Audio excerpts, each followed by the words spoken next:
মহিলাদের কাজা রোজার আগে শাওয়ালের 6 রোজা রাখা যাবে কিনা? শাওয়াল মাসের রোজার ফজিলত ও আমলগুলো কি কি? মহিলারা তাদের মাসিকের কারণে যে ভাঙতি রোজা হয়, শাওয়াল মাসে তারা কি সে ভাঙতি রোজাগুলো, কাজা রোজাগুলো আগে রাখবেন নাকি শাওয়ালের 6 রোজা আগে রাখবেন? এটা একটা কমন প্রশ্ন। এই প্রশ্নের উত্তরে আমরা বলতে চাই, অনেক উলামায়ে কেরাম বলেছেন যে যেহেতু নবী করিম সাল্লাল্লাহু আলাইহি সাল্লাম শাওয়ালের 6 রোজার ফজিলত পাওয়ার জন্য রমজানের রোজা রাখাটাকে শর্ত দিয়েছেন এবং বলেছেন মান সামা রমাদান সুম্মা আতবাআহু সিত্তাম মিন শাওয়াল, যে ব্যক্তি রমজানের রোজা রাখলো এরপরে শাওয়ালে 6টা রোজা রাখলো, কানা কাসিয়ামিদ দাহার, সে সারা বছর রোজা রাখার সওয়াব পাবে। কিভাবে এই রোজা রাখার সওয়াব হয়? অনেক উলামায়ে কেরাম, অনেক বিশ্লেষকরা বলেছেন আল্লাহ তাআলা প্রতিটা আমলের বিনিময়ে কমপক্ষে 10 গুণ বাড়ান, কোনো কোনো ক্ষেত্রে আরো অনেক গুণ বাড়ান, দানের ক্ষেত্রে আরো কয়েকশো গুণ পর্যন্ত আল্লাহ বাড়ায় দেন। 10 গুণ করে যে বাড়াবেন, এই জন্য রমজানের 30 দিনে 30টা রোজা আর শাওয়ালের 6টা রোজা, মোট 36কে 10 গুণ দিলে 360, সারা বছর রোজা রাখার সওয়াব হয়। তো এই জন্য শাওয়ালের 6 রোজা রাখতে হবে। এখন কথা হলো, নবী সাল্লাল্লাহু আলাইহি সাল্লাম কিন্তু বলেছেন যে রমজান রোজা রাখলো এরপরে শাওয়ালের 6 রোজা রাখলো, তার জন্য সারা বছরের সওয়াব। তাহলে এখানে রমজান রোজা রাখার পরে 6 রোজা রাখার কথা বলা হয়েছে।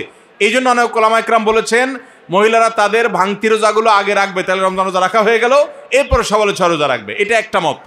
তবে আরেকটা মত হলো শাওয়ালের 6 রোজা যে ভাঙতি পড়েছে এর মানে এই না যে তিনি রমজান রোজা রাখেন না, তিনি রমজান রোজা রাখছেন। এগুলো তো আল্লাহ নির্দেশে, কারণ তিনি রাখতে পারেন না যেহেতু তিনি অসুস্থ মাসিক। তো এই জন্য তিনি এগুলো পরে রাখলেও শাওয়ালের 6 রোজার সওয়াব তিনি পাবেন।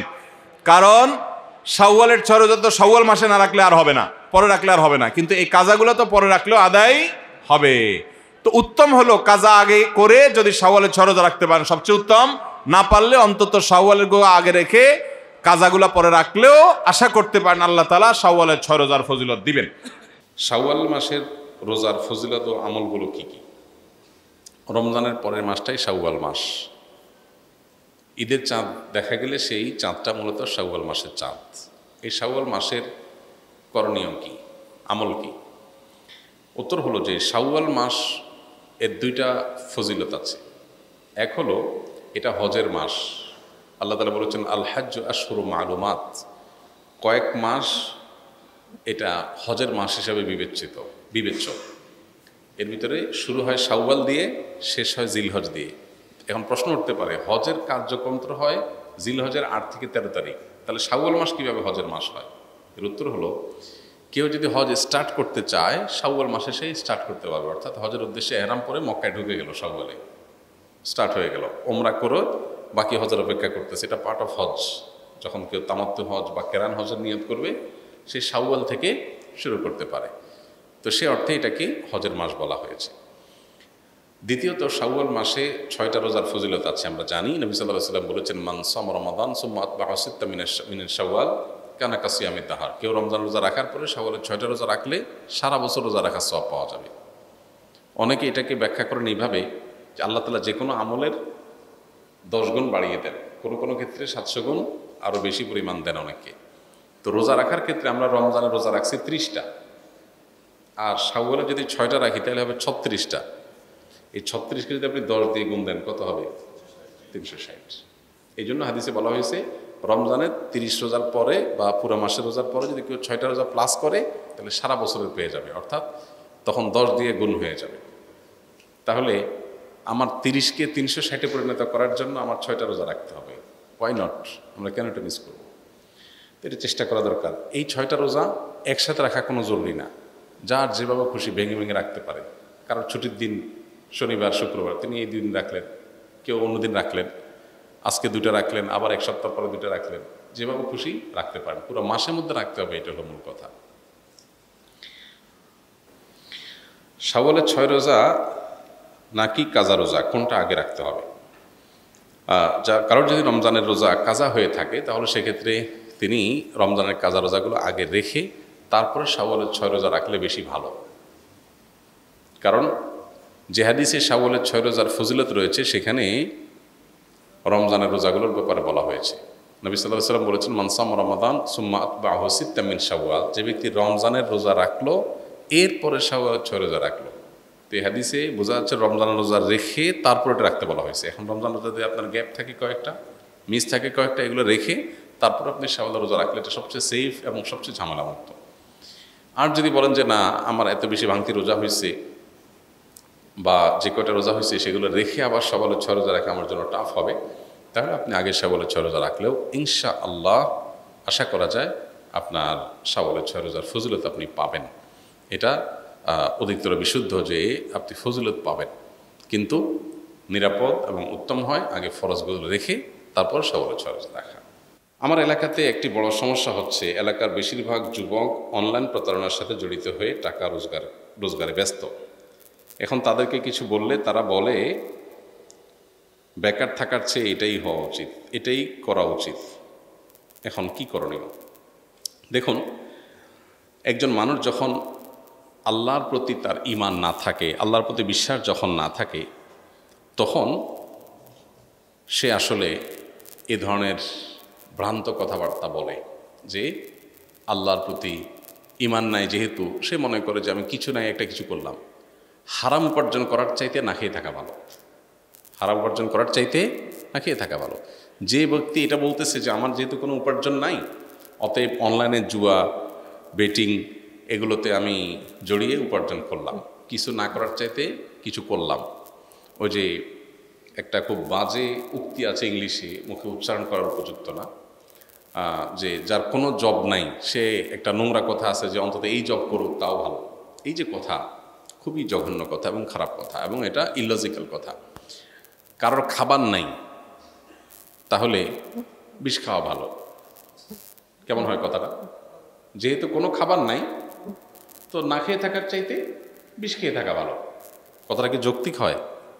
ঠিক একইভাবে উপার্জন যেহেতু নাই, হারামটা করা ভালো না করার চাইতে, এটাও একইভাবে সঠিক না। আল্লাহ আমাদের বোঝার তৌফিক দান করুন। ছোটবেলায় শুনেছিলাম মহানবী হযরত মুহাম্মদ সাল্লাল্লাহু আলাইহি ওয়াসাল্লাম যখন ইমামতি করতেন তখন তার মুসল্লিরা প্রতি লক্ষ্য রেখে কেরাত দৈর্ঘ্য নির্ধারণ করতেন। অর্থাৎ মুসল্লিদের মধ্যে যদি বৃদ্ধ মানুষ এবং শিশুসহ অভিভাবক থাকতেন তখন আয়াত ছোট করতেন। প্রশ্ন হলো, এটি কি সহিহ হাদিস? আজকাল শোনা যায় না। হ্যাঁ, এটা সঠিক। নবী করিম সাল্লাল্লাহু আলাইহি ওয়াসাল্লাম, এটা ঠিক না অবশ্য যে প্রত্যেক নামাজেই আপনার এভাবে আলাদা প্যারামিটার দিয়ে মাপতেন, এটা না। তবে একবার নবী সাল্লাল্লাহু আলাইহি ওয়াসাল্লাম জীবনে এরকম ঘটনা দেখা গেছে যে বাচ্চার কান্নার আওয়াজ শুনতে পেয়েছেন, তিনি নামাজ শর্ট করেছেন, নামাজ সংক্ষেপ করেছেন। সংক্ষেপ করে সালাম ফিরে বললেন, পিছনে হয়তো মায়েরা মেয়েরা ছিল, বলছেন যে কার বাচ্চা কাঁদতেছে সে বাচ্চা ধরো। নামাজ তিনি যেন সংক্ষেপ করেছেন। সেন্স অনেক গুরুত্বপূর্ণ। অনেক ইমাম সাহেব আছেন ইমামতি করেন কিন্তু সেন্স নেই। এক ব্যক্তি তার এলাকাতে ইমামতি করতেন নবী সাল্লাল্লাহু আলাইহি ওয়াসাল্লামের সময়, এমন কেরাত ধরতেন পিছনে মুসল্লিদের 12টা বেজে যেত। তো তারা এসে নবীজির কাছে নালিশ করছেন, হে আল্লাহর রাসূল, আমাদের ইমাম সাহেব এমন কেরাত ধরে, আমরা কাস্টম করে এসে, ওনার হয়তো অনেক সময় আছে হাতে, প্রচুর পরিমাণ সময় আছে, উনি সেটা করে, কিন্তু আমাদের কষ্ট হয়ে যায়। তখন নবী করিম সাল্লাল্লাহু আলাইহি ওয়াসাল্লাম তাকে বলেছেন, সল্লি মাহুম সলাতা আদআফিহিম, তুমি যখন ইমামতি করবা সবচেয়ে দুর্বল লোকটার কথা মাথায় রেখে ইমামতি করবা। তো এখান থেকে বোঝা যায় মোটা দাগে এটা ঠিক যে ইমাম সাহেবের খেয়াল রাখতে হয় মুসল্লিদের কোনো অসুবিধা হচ্ছে কিনা। আপনারা যখন হারামাইনে নামাজ পড়েন, বিশেষ করে মক্কাতে, লক্ষ্য রাখবেন মক্কার ইমাম সাহেবরা নামাজ একটু তুলনামূলক অনেক সময় একটু তাড়াহুড়া করে পড়ে। আমরা অনেকে বিরক্ত হই যে এত লাখ টাকা খরচ করে আসলাম, ইমাম সাহেব একটু তৃপ্তি ভরে তেলাওয়াত করবে, কি হুলস্থুল করে। আপনি চিন্তা করেন মক্কার ইমাম সাহেব যখন ওখানে দাঁড়ান, তার পেছনে এই যে রমজানে মনে করেন শেষ জমাতে হয়তো 20 লাখ 30 লাখ মানুষ দাঁড়াইছে। এই 30 লাখ মানুষের মধ্যে মেজরিটি মানুষ খোলা আকাশের নিচে ভয়ঙ্কর রোদের মধ্যে তারা দাঁড়াইছে, সে আরবের রোদ। অনেকে আছে রাস্তায় দাঁড়াইছে, যে রাস্তার নিচে পাওয়া দিলে পায়ে ফোসকা ফুটে যাবে। সেজদায় যেহেতু ইমাম সাহেব লম্বা সময় লাস্টিং করে, বহু মানুষের কপালে ফোসকা এমনি ফুটে যাবে। যারা মক্কায় গেছেন জানেন রাস্তায় নামাজ পড়লে কি পরিমাণ গরম থাকে। তখন ইমাম সাহেবদের এগুলো লক্ষ্য রাখতে হয়। মহিলারা যারা সেখানে নামাজে সামিল হন তাদের অনেকের বাচ্চা কান্নাকাটি, নানান অসুবিধা হয়। এই জন্য ইমাম সাহেবদের এই সেন্সটা থাকা দরকার যে মুসল্লিদের কারোর অনেক বেশি কষ্ট হচ্ছে কিনা সেটা খেয়াল রেখে। আবার এর মানে এই না যে আমাদের মুসল্লিরাও তখন আজকাল এমন ফাঁকিবাজ হয়েছি যে আমরা চাই ইমাম সাহেব শুধু ইন্না তাই না আর কুল আল্লাহ পড়ুক। হ্যাঁ, এটাও হওয়া উচিত না। মুসল্লিদের যেমন ধৈর্য ধারণ করা উচিত, আবার ইমাম সাহেবদেরও সেন্স থাকা উচিত। হচ্ছে আমাদের কেশে এসে ফেসবুকে লিখছে একটু ভিতরের ইমামতি করার শখ ওনার। কেন? কারণ ওই দিন আমাদের ভিতর কে জানে বাইরের অন্য কেউ পড়াইছে, লম্বা করছে, ওনার কষ্ট হয়েছে। উনি যে লিখছে ফেসবুকে লিখছে, উনি আমি দেখলাম যে আমার শখ হলো সব ইমামগুলোরে মুক্তাদি বানায় আমি একটু ইমামতি করে বিতির পড়াই দেখতাম একদিন, যে 20 টাকার তারাবির পরে লম্বা বিতিরের মজা কেমনে বলে, কারে বলে, কত টাকা কী কী, এটা তাহলে ওনার কষ্ট হয়েছে দেখে তো লিখছে। এখন যে ইমাম আছে তিনি সুন্নত কেরাত যদি পড়েন যথেষ্ট। বিতির নামাজে নবী সাল্লাল্লাহু আলাইহি ওয়াসাল্লাম প্রথম রাকাতে সূরা আলা, দ্বিতীয় রাকাতে কাফিরুন, তৃতীয় রাকাতে সূরা ইখলাস পড়তেন, বাস এনাফ। এখন আপনি সুন্নত কেরাত ব্রেক করে একেবারে 3 পৃষ্ঠা পড়লেন, আপনি রাতে তাহাজ্জুদ পড়তেছেন, কিয়ামুল লাইল করতেছেন, লম্বা করেন যত খুশি, এটা নফল নামাজ। কিন্তু ফরজ নামাজের জামাতে মুক্তাদি দিয়ে খেয়াল করতে হয়। ইমাম সাহেব ইমামতি করার সময় জামাতের যে থাকে, কেরাতের যে পরিমাণ সময় বরাদ্দ থাকে, একাকী নামাজে কি করেন এটা হলো ইম্পর্টেন্ট। একাকী নামাজটা যেন এর চেয়ে আরও দৈর্ঘ্য হয় সেটা খেয়াল রাখা কর্তব্য আমাদের। জি, জাযাকাল্লাহ খাইর।